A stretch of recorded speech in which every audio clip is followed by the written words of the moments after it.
the largest metropolis in America. 8 million people scattered across 5 boroughs, each a city in itself. The core of the Big Apple, the bustling borough of Manhattan. Like no place on earth, New York is famed for its pace. Yet life here would slow to a crawl without one vital piece of infrastructure. Perhaps the most famous transportation system in the world. The New York subway. It's the engine that drives this mega city. 75% of New Yorkers have no car. They don't need one. New York has the best transit system in America. Yet the subway is a system under siege. Daily it faces a triple threat. From man, from nature, and from time. Count the perils, and the mind reels. 2/3 of the subway runs underground, under roads, under rivers, under skyscrapers. The system truly carries the weight of the city on its shoulders. Billions of tons of concrete and steel, asphalt and earth, all bearing down. Millions of liters of water threatening to flood in. A 100-year-old network struggling to keep up. And the most ominous number of all, 9/11. In these dark shadows, the specter of terrorism is no illusion. It's a nightmare New York survived and struggles daily to never relive.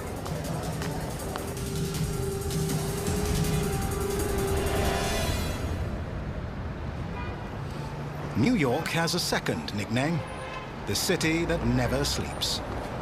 An insomniac metropolis in perpetual motion.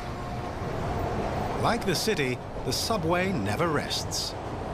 It runs 24 hours a day, 7 days a week. It's the fastest way to get around. Average speed on asphalt, 10 kilometers per hour. Average speed on rails, 48 kilometers per hour. Conceived in the 19th century, it was the world's first subway with 4-track service. 2 local tracks, 2 express. No waiting. In a city choked by congestion, the subway was a breakthrough.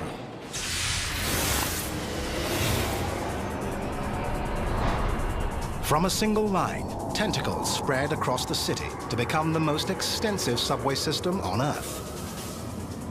27 lines run along 1,300 kilometers of track, enough to stretch from Rome to Amsterdam. Linking the system, 468 stations, more than any other system in the world. The system extends its reach through a complex web of infrastructure. 68 bridges over land and water.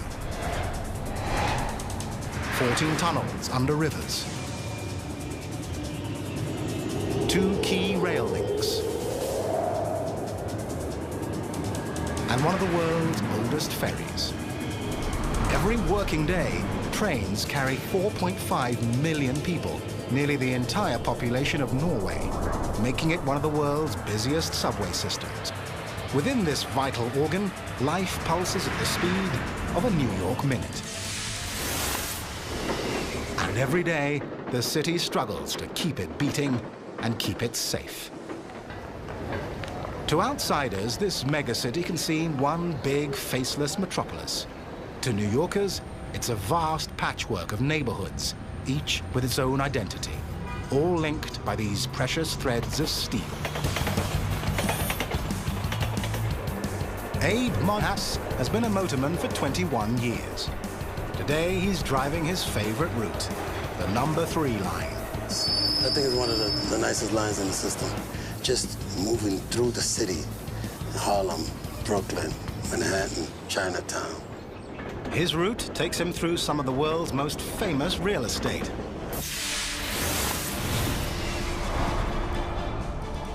Central Park, a green oasis in an asphalt jungle. Broadway, theater capital of the world. The Empire State Building, the world's most famous skyscraper. Greenwich Village, America's haven for bohemians.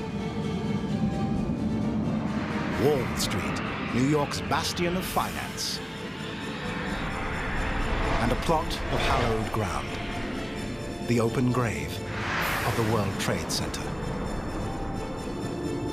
Since the first line opened 100 years ago, the subway and the city have shared a single fate. Their history runs on the same track. Whatever lies ahead, city and subway will falter or prosper as one. Yet for the motormen who drive the trains, it's no joyride.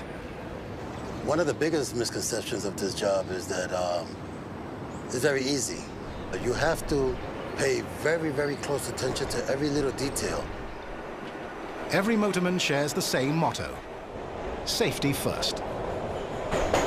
They're forever on the lookout for danger, from hazards large or small, mechanical or man-made. Every workday starts with a safety inspection, because on a system this big and this busy, the devil is in the details. I check it from top to bottom, all the cabs, everything, make sure the doors work, make sure the brake system works.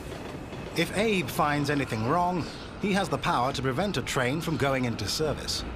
My main job is the safe movement of that train. I have a lot of people in my hands. It can be a little nerve-wracking sometimes. On the subways of New York, train operators collide with a dilemma: an inflexible schedule and an unpredictable metropolis. We are expected to be perfect every single day. You're dealing with millions of people, and all it takes is one person to delay everything. It could be a sick passenger. It could be a crime. Just because his train disappears underground doesn't mean trouble won't follow. On a normal day, Abe's biggest concern isn't terrorists, it's his fellow citizens. New York is New York. We have crime up here and down there, just like we do in the streets. Anything that happens in the street happens in the subway. The subway also carries its own built-in hazards. In 1991, 5 people were killed and more than 200 injured when a train derailed in Manhattan. In 2000, 66 people were injured when another train derailed in Brooklyn. Accidents on the subway are like farms in Manhattan, a rarity. Yet no motorman can take the throttle without looking over his shoulder at the disasters that struck other systems. 1975. A crowded rush-hour train crashes into a dead end on the London Underground. 43 people die. 1995. The worst subway disaster in history. In the capital of Azerbaijan, a crowded subway train catches fire in a tunnel. Some 300 people perish. Then there's terrorism. French police blame radical Muslims for a 1995 attack on the Paris metro. Russian police suspect terrorists in the 2004 bombing of the Moscow subway. Perhaps the most frightening, the deadly sarin gas attack on the Tokyo subway that sent thousands to the hospital and 12 to their grave. And then came 9/11. It drove the message home.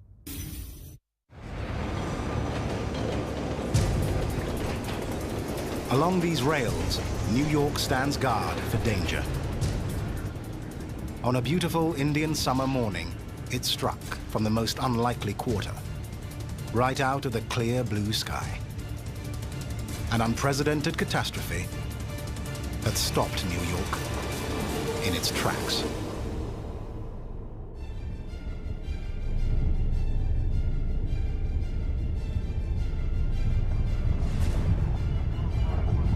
People remember two kinds of images from 9/11. This is the other one.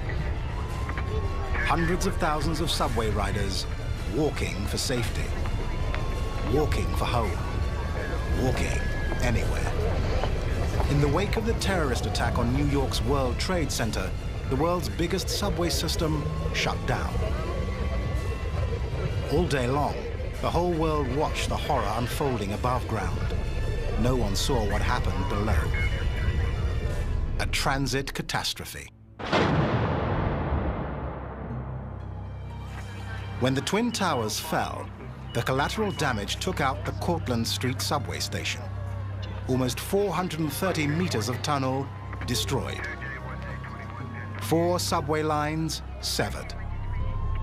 Passengers escaped, but 3 trains were crushed under a mountain of rubble. But this is New York, the city that never sleeps and never stops moving. Before the day was over, New York began drafting plans to restore service and rebuild. Dusting off blueprints from 1915, architects designed a new station. It took months just to clear the rubble. Experts said it would take years to rebuild. They were wrong. 1 year and 4 days after 9/11, all 4 subway lines had reopened. A triumph in the wake of tragedy. But at Ground Zero itself, the transit system was still digging out from under. The station hit hardest lay 5 floors beneath the World Trade Center. End of the line for the Port Authority Trans-Hudson Corporation, the PATH train.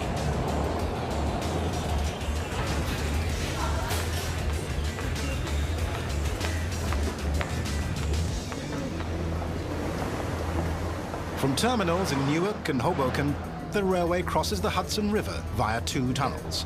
One line runs to the Penn Station subway stop, the other to the World Trade Center. PATH is one of the world's smallest railways, just 23 kilometers. But it links northern New Jersey to all 1,300 kilometers of the New York subway system. Each day, the trains make hundreds of trips, carrying almost 200,000 commuters. Like the subway, PATH trains stay in perpetual motion. I mean, some people come from other places and they tell me, oh, what time do I have to be back from the city? You know, but what time do you, was your last? I said, we run 24 hours. Passengers with backpacks. Bob Garcia has been a PATH conductor for 2 decades.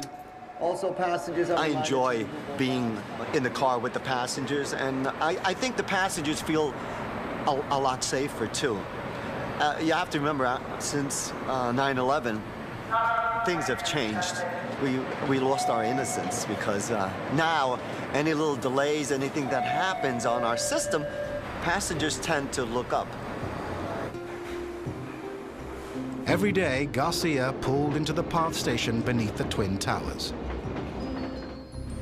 World Trade Center is our final stop. It was a city within a city. You had over 50,000 people. You were so alive when you were down here. Where you would see it mostly is when you came out for lunch on a beautiful day, when everyone was coming out of the buildings. And then, of course, you would sometimes look up and see these majestic mountains just staring down at you.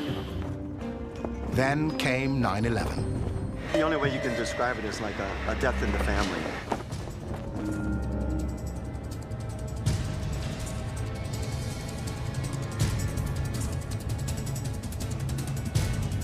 The collapse of the World Trade Center's South Tower obliterated the PATH station. The station is the lowest point on the Trade Center site. All the water from fighting the fires poured in. Broken water mains flooded the PATH tunnel all the way to New Jersey. Workers built a temporary plug to seal the tunnel. It took 40 days to pump all the water out. A crucial link to the subway system was destroyed. Now began the hard work, rebuilding. An unprecedented feat of transit engineering. Workers gutted 1.5 kilometers of tunnels. They replaced ties, track, ductwork, and strung almost 100 kilometers of cable. All the while, other crews worked 16-hour days, 6 days a week, to rebuild the entire station from scratch. In November 2003, the station reopened, the first public space to open on the Trade Center site since 9/11. Workers finished the job 1 month ahead of schedule. Said it couldn't be done, but it was done.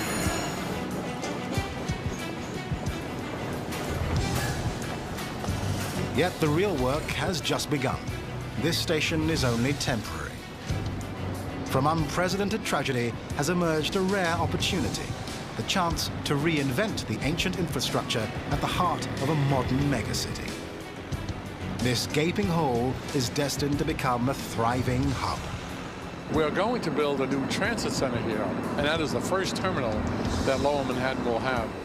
Charles Gargano is vice chairman of the Port Authority.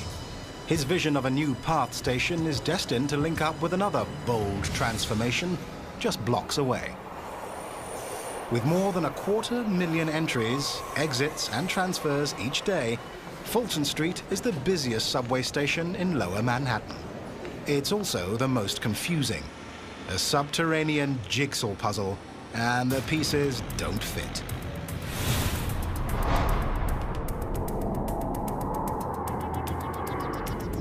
The Fulton Street subway station is actually a complex of 6 stations, built over 3 decades, to serve 12 competing subway lines, each fighting for passengers.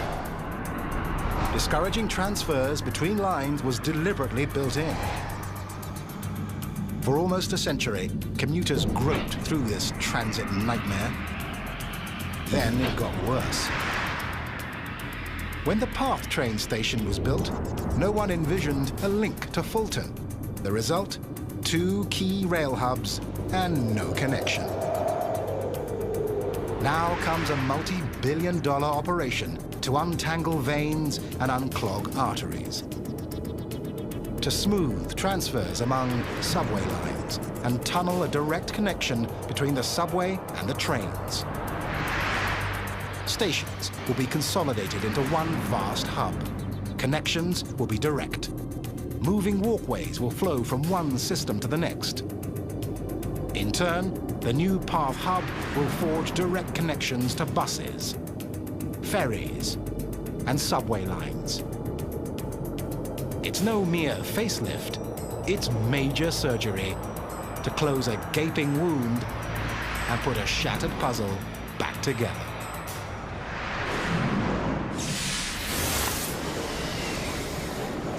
Slated for completion by 2009, this grand central station has a grand price tag, $2 billion. In the eyes of the beholders, it's money well spent for a city in perpetual motion. And they will have an ease of moving from location to location, from transit system to transit system. That's the ultimate goal. Ease of movement is the very purpose of the subway and its genius. Sooner or later, the tracks end, but not the connections. By linking to every other transit system in New York, the subway extends its reach far beyond the end of the line. Just blocks from the PATH station, the subway system jumps the track and connects with a New York institution. Security, Guy Molinari, changing slips in St. George.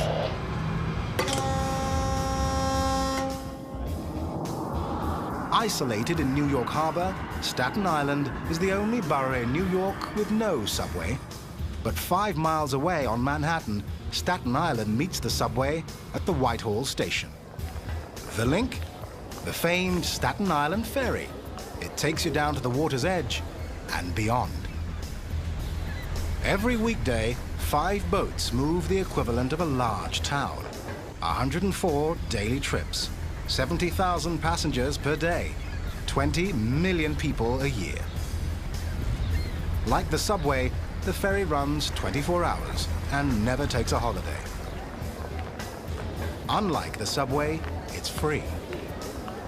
It's New York's most reliable form of mass transit.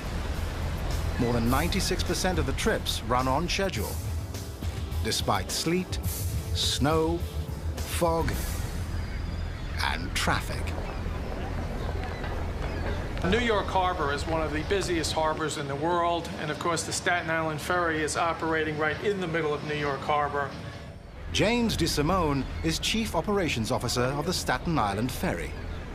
Today he makes the crossing on the pride of his fleet, the Guy V. Molinari. It's bigger than his older ferries. Each trip, up to 4,400 lives are in his hands. about as many as 4 subway trains. Safety is at a premium. As it moves through New York's crowded harbor, the Molinari carries an electronic life preserver, the collision avoidance system. In real time, it constantly tracks the name, position, and course of every vessel in the harbor. Life-saving data when the fog rolls in and the harbor turns to pea soup. It keeps this critical link from sinking. Within half an hour, the ferry connects with the subway at the tip of Manhattan and puts commuters back on track. For most of its history, Lower Manhattan was as isolated as Staten Island. The oldest part of New York, it was an island unto itself, marooned between the Hudson River and the East River, cut off from the other boroughs. Today, a network of bridges and tunnels links Manhattan to the rest of the city and extends the reach of the subway to the farthest corners of the Big Apple. These links form the backbone of the subway system. If they break, the entire system shatters into fragments. Among the biggest links, the Manhattan Bridge. On its outside lanes, it carries the subway over the East River, between Manhattan and Brooklyn. Dr. Bojidar Yanev is an engineer for the city of New York. His job, safeguarding the bridge, not against terrorism, but time. A bridge like this is like a machine. There is always something you need to fix, to oil, to repaint, to clean, and possibly to replace.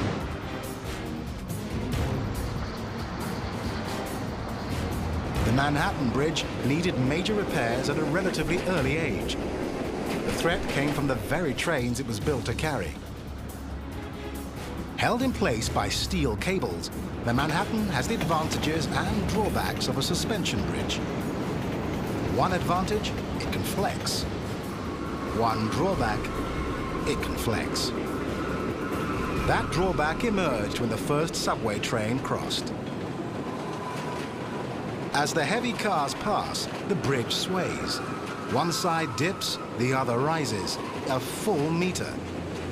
Steel isn't made to flex. The relentless torsion snapped off beams spanning the lower roadway. The Manhattan Bridge was so neglected, the tracks finally had to be closed for repairs. In the 1980s, the city invested $2.5 billion in a 3-decade program to overhaul its bridges. On the Manhattan Bridge, engineers installed heavy steel braces to stop the swaying. The effect was surprising even to us. The rocking motion really abated. Thanks to major surgery, the bridge survived. So the subway rolls on. Bridges and tunnels take the subway far beyond the confines of Manhattan. But with reach comes risk. The bigger the system, the more chances for failure. Risk looms within and without. The subway winds through New York neck and neck with water mains and power lines. A breakdown in another system can ripple into the subway. Above ground, track is vulnerable to the elements, sleet, snow, and the warping of summer heat. Below ground, the ever-present danger of flooding. Throughout the system, the unforeseen hazards of random accidents. Like a tumor unnoticed, an isolated problem can magnify into a malignant growth. In this vital organ, the best defense is early detection.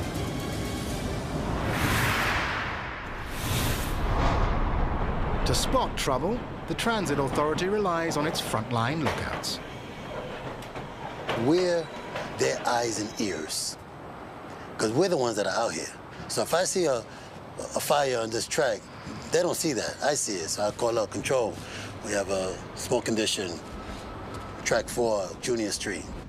Fire is another one of those things that you really don't want to see happening below ground because there really is no place for the smoke to go.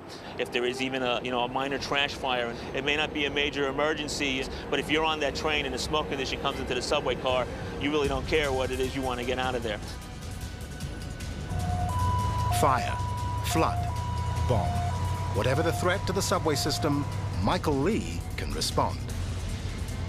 He controls the latest weapon in the arsenal of the Office of Emergency Management, the Mobile Data Center. In a crisis, knowledge is power, and Lee's team is all-knowing.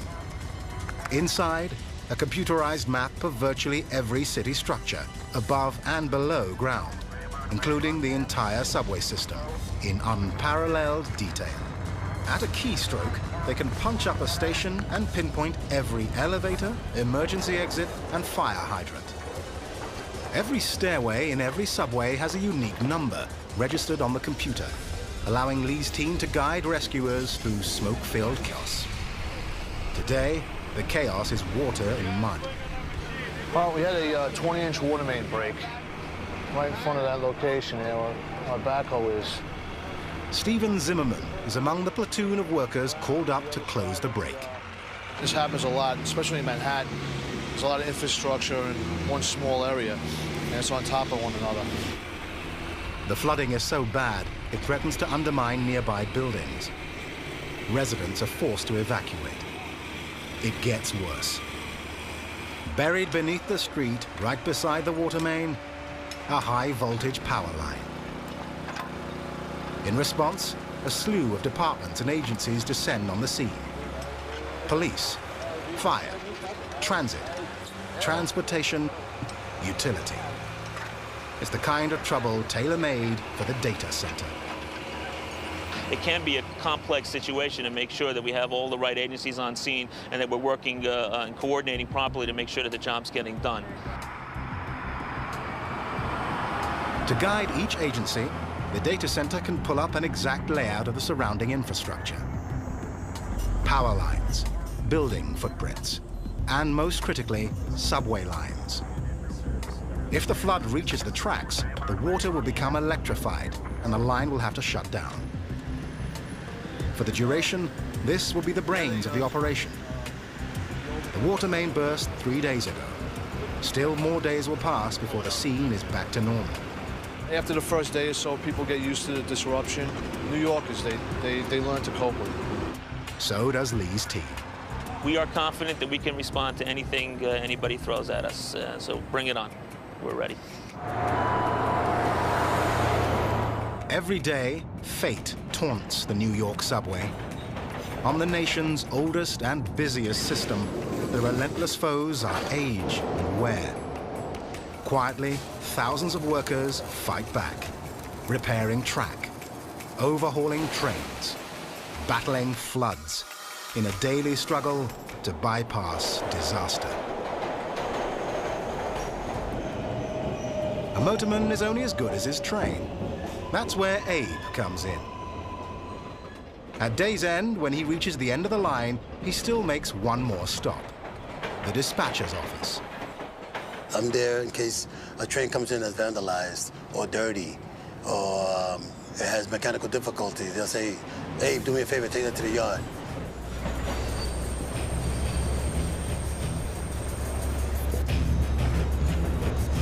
The yard is the Coney Island Overhaul Complex.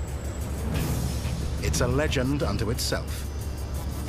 The largest train repair shop in North America. It sprawls across 30 hectares, a third of them enclosed. 7 days a week, in round-the-clock shifts, a small army of 750 workers toils to keep the trains running. It's serious business. The cars carry millions of lives every day, and each life rests in these hands. The transit system has 6,500 cars, the largest fleet in the world. Each year, the entire fleet logs 558 million kilometers, nearly 4 times the distance from the Earth to the Sun. Today's car, a self-propelled model of mass transit, the biggest and safest car ever to ride these rails.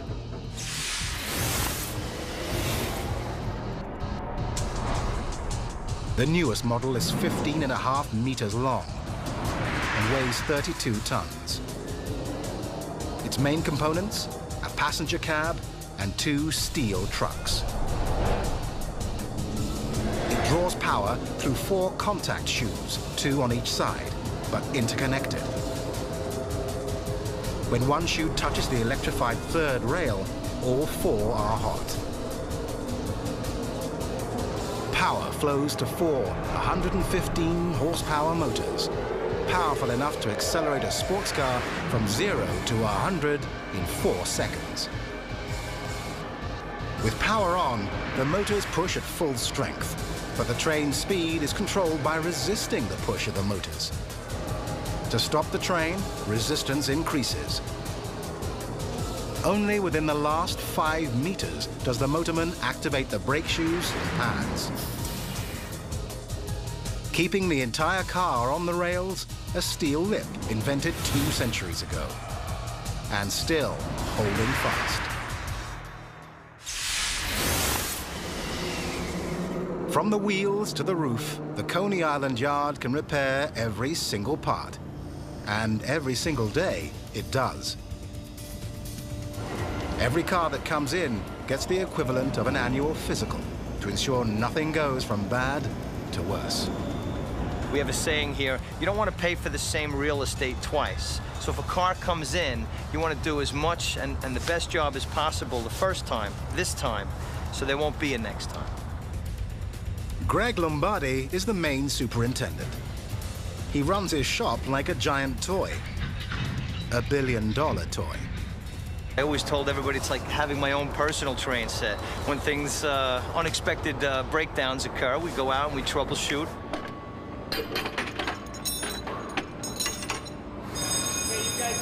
Overhead!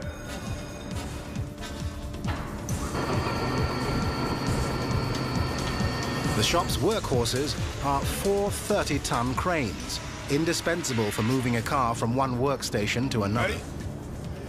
Hold! This weighs 28 tons, so it's nothing to fool around with. One wheel alone weighs more than 350 kilograms. An entire wheel and axle assembly weighs nearly a ton, and they're constantly on the move. They can do anything, from repairing a single part to rebuilding an entire car. Frame, motors, gears, axles, wheels, brakes, all within 40 hours. When they take a car apart for a major overhaul, the shop works like a race driver's pit crew, all at once. But the scale is bigger, the stakes higher. While one crew repairs axles, another replaces brake shoes. The goal? Get the cars in and out as fast as possible. When the mechanical crews finish, the cosmeticians take over. Coney Island washes these cars more often than most people wash their own. Every week, 1,000 cars pass through one of the world's biggest car washes. Back in the day when graffiti would plague the fleet, we'd have to run them through a lot more. That was when the cars were painted. Nowadays, as you can see, they're stainless steel, easy to clean, easy to maintain, no painting required. So let this one come in, little dull, and they'll come out nice and shiny. Shiny and safe.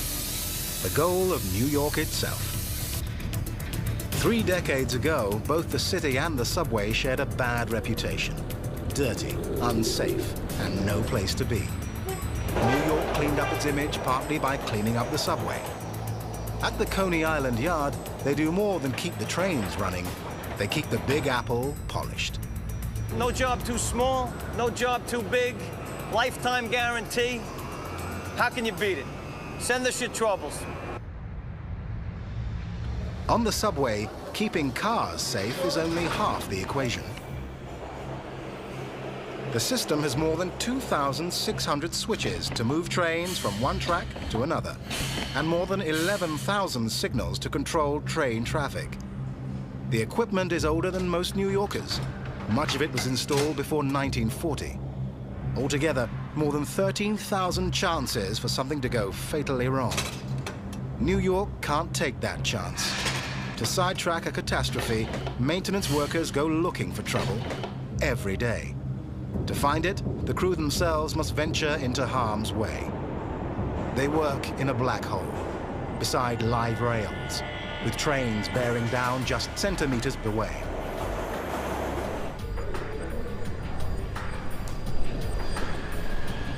This is the track simulation room. 46 meters of subway, recreated down to the last wire, tie, and bolt. The only difference, these rails are lifeless.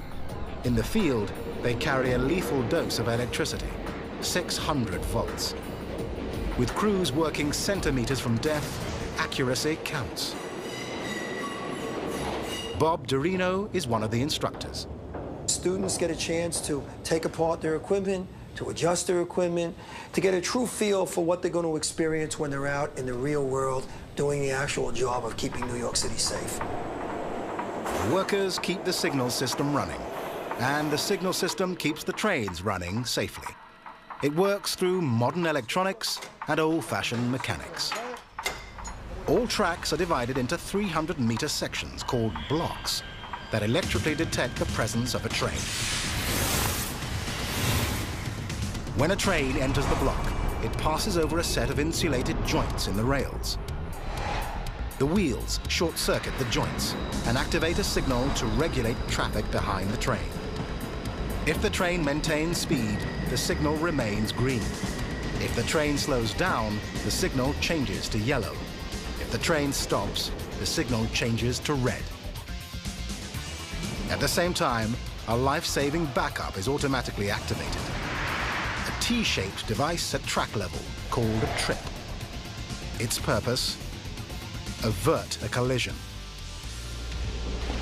If the next train misses or ignores the red signal, the trip will catch it.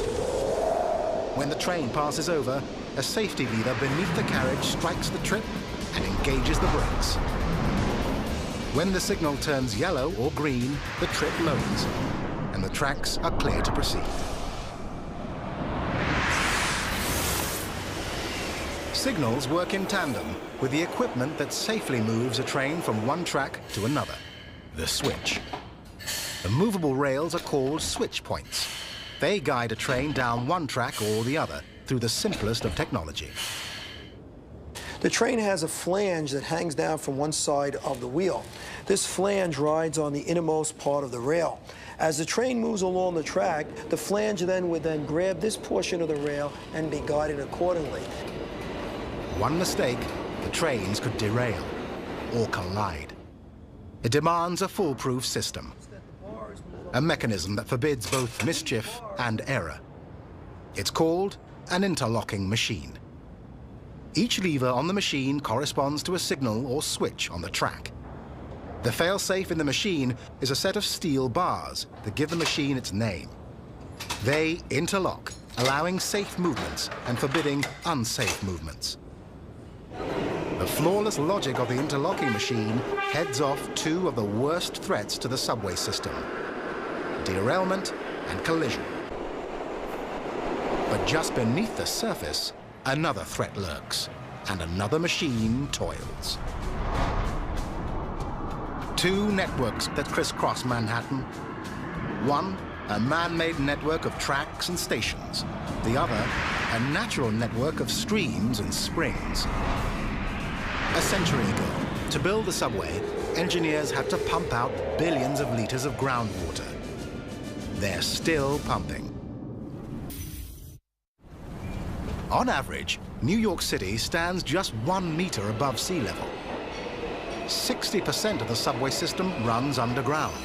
The lowest station lies 55 meters below street level. Throughout the system, water everywhere. The flow never ends. It comes from rainfall, groundwater, and water main breaks. If it seeps into subway tunnels and touches the electrified third rail, it can disrupt the signals and trigger a disaster. To avert danger, the Transit Authority mans nearly 300 pumps throughout the subway system, 24 hours a day. The 4 pumps in this room alone can churn out 15,000 liters a minute.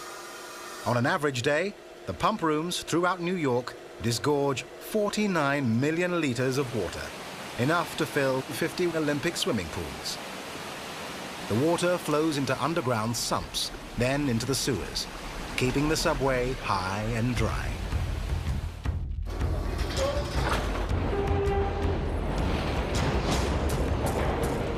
Yet, on this system, the tracks aren't clear. Ahead lies an obstacle. Not natural, but man-made. And a man-made problem requires a superhuman solution.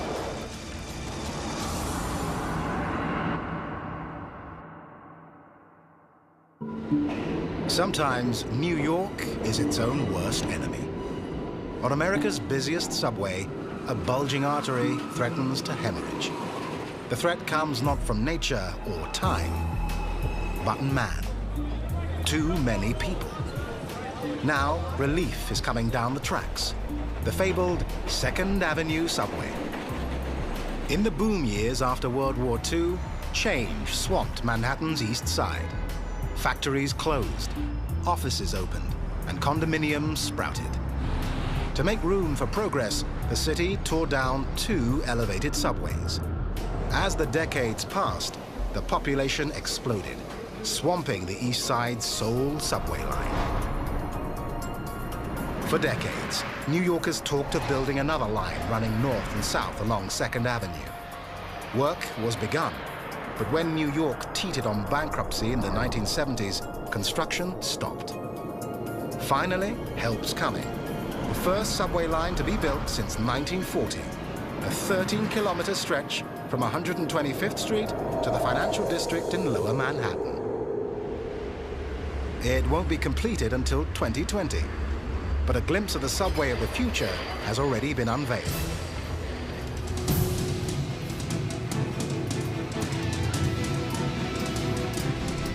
Well, you can see the Atlantic Ocean behind me, and I'm surrounded by an ocean of glass here.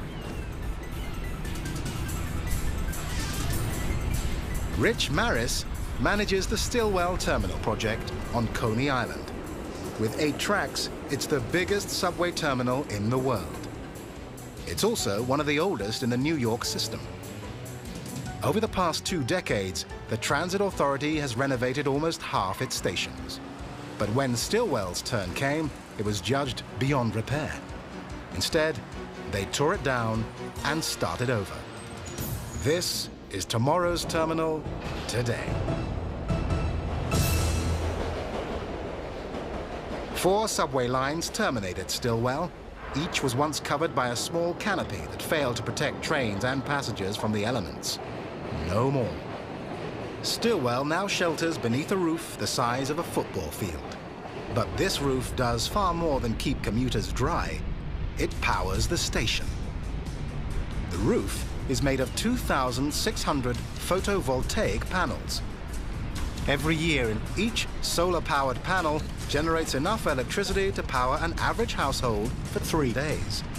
Together, they'll generate half the station's daily electricity. It's one of the best uses of solar power in any subway on Earth. The roof is not just economical, it's safe. Engineers test the panels by firing a 2x4 from a projectile gun at 160 kilometers per hour, simulating the debris of a hurricane. They will not break. They fracture, but they won't go through.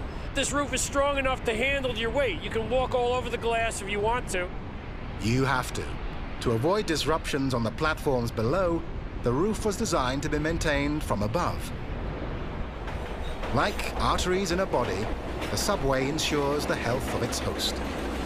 As the station comes back to life, it may revive an ailing limb of this megacity.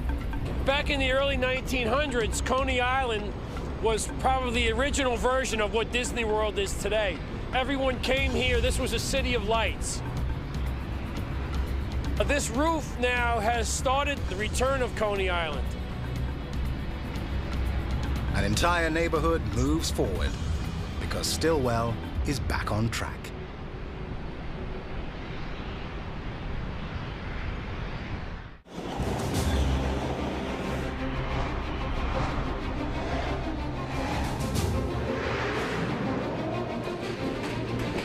Man, nature, and time all throw obstacles in its path.